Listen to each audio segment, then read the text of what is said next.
on the placeholder. And then we go over here and we do this part.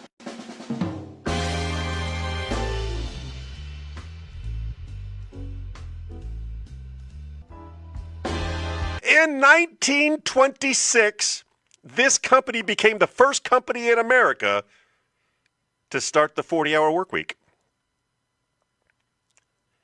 Because before that, they would work you to death. 1926, here's a clue. I give clues along the way, and I know there's a time delay. So I let you think about it. I let you marinate on it, okay? 1926, I can tell you that this company is still around. Right? So it's a survivor. I can tell you that it's headquartered in Detroit, Michigan. And now I take a sip of the life juice.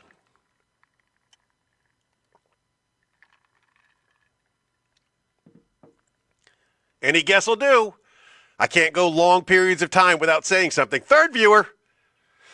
I will repeat the question because of the third viewer. This company, in 1926, was the first company in the United States to start the 40-hour work week.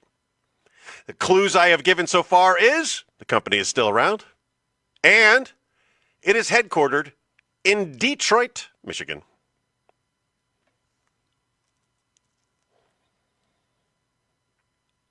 I can't be silent. I've given you plenty of time to answer, and I've lost 2 viewers in the process. It is the Ford Motor Company. All right. In 2011, this great day in naval history, SEAL Team 6 goes into Pakistan and takes out the number one terrorist in the world. My question to you, 0 viewers, my question to future viewers is what? All right, it was Osama bin Laden that got shot. But who put that animal down? What is the name of the American hero that put 2 in his skull? Do you know? This was a big deal. We had been trying to kill this guy for a long time because, he was responsible for the death of many, many Americans. When this happened, I was in a different time zone. And I remember that even though it was really, really hush-hush, and I was not in a place where I should have been getting this kind of information, but within hours, I knew the rank of the individual that put Osama bin Laden down. If you haven't figured it out yet, he was a senior chief, and his name, Rob O'Neill, forever goes down in the annals of American history as the man who put down bin Laden. In 1951, congressional hearings began into the dismissal of this general. This general, he had some issues, and he was fired by President Harry Truman. Do you know who he is?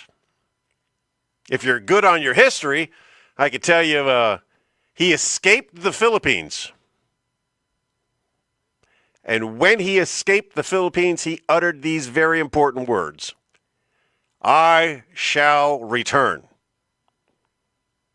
And 3 years later, he did. But he had kind of a God complex. Generals were different back in those days. They were on the front lines. They weren't sitting in offices in the back with the gear. You know what I mean? The general in question, one Mr. Douglas MacArthur. In 1959, take a guess at this one, she became the first black woman to win a Grammy Award. Do you know? Do you know who the first black woman was that won a Grammy?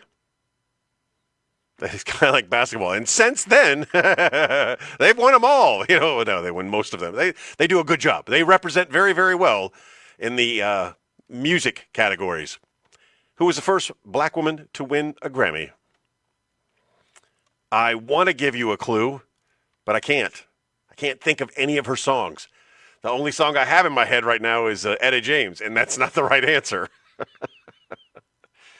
The woman who won the first black woman to win a Grammy was, in 1959, Miss Ella Fitzgerald. All right. Here we go. In 1904, playing for the Boston Americans, that's what they were called back then, this person pitches wrong camera again. This person pitches the first perfect game in Major League Baseball history.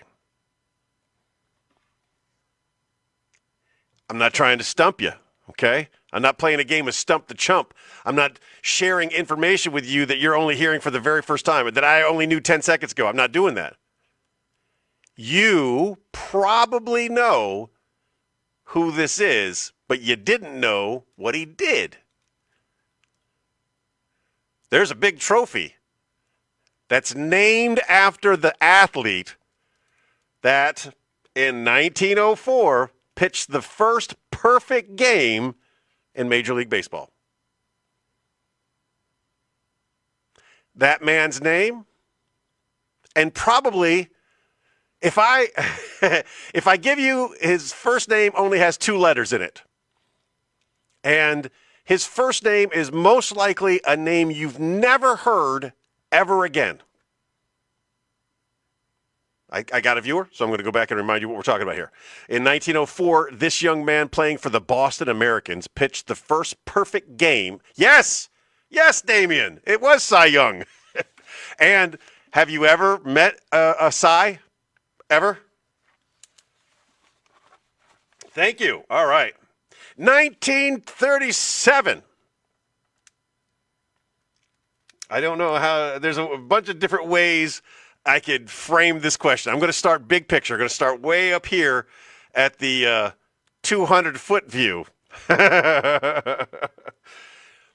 It was the first, I will say, this is probably not true. I will say this is the very first video ever to go viral. And when you hear what it is, you'll probably agree with me. Think about it's black and white. It's actually film, but we've all seen it many, many times. And the phrase uttered by a witness at the scene was, "Oh, the humanity." It was in Lakehurst, New Jersey. It's an event that occurred in Lakehurst, New Jersey in 1937. It was a dirigible. Something happened to this dirigible. I knew a guy once who was a dirigible tender in the United States Navy. He, no kidding, was one of the guys that would hold on to the lines of a dirigible. And I'm intentionally using that word, and just in case you don't know what a dirigible is. All right. Clues continue. It's in Lakehurst, New Jersey. You hear the first viral video ever. You hear the phrase, "Oh, the humanity." Oh, I didn't know that. The lead singer of the Fix is named Cy. See? Everybody learns. I got to learn that this is the camera I'm looking at. Everybody learned something today. It was the Hindenburg, Damien. You're killing it. You are killing it, my friend. And the final clue of the week in This Week in History's little trivia contest, a German submarine sinks this ship in 1915. It kills 1,198 people on board, to include 128 Americans. The sinking of this ship was one of the catalysts that led to World War I. Anybody want to guess what the name of the cruise ship was? Just a bunch of people having a good time. They probably got the drink package. They're sitting in the hot tub. This is 1915, so it was probably a coal burning hot tub. No, There was, 1915 Carnival Cruise Line is nothing like 2024 Carnival Cruise Line. Now it's all fat people in bikinis. But back then, they were all dressed up quite nicely. What was the name of the ship that was sunk in 1915 by a German submarine, killing a whole bunch of innocent people? Going once. Going twice. It was the Lusitania. And that has been This Week in History. Yes.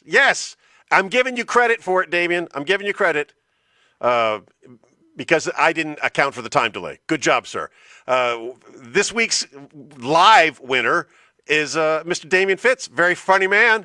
Check him out if you ever get to check him out. I believe Damien's got his own podcast, and you should listen to that because if I remember correctly, it was entertaining the times I've checked it out. Damien, throw yourself a plug in the comments, and I'll do a better job of plugging your podcast in the future. Ladies and gentlemen, this concludes the Supplemental number 34. We are taping a new episode of The Lunsby Show later today. We'll release that later in the week. And, of course, catch me Friday nights for the Warno and Sunday mornings for the Supplemental. With that being said, I remind myself that the camera I should be looking at is over here. What is going on?